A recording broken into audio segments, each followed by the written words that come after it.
In this video, I'm going to show you how to get infinite tokens in Brawl Stars. So first off, you cannot hack or cheat in Brawl Stars. You can, but you should do illegal stuff like downloading mods or APK. You can do that, but you can play online, and usually you usually lose access in internet, so you can play online.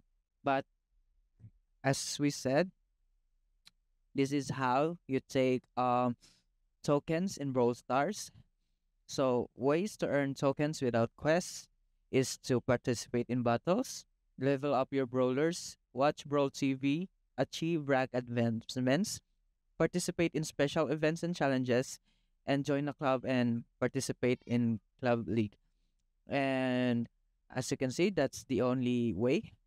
Or should I say, you could also do quests. And if you don't like quests, you should do this instead. So that's it.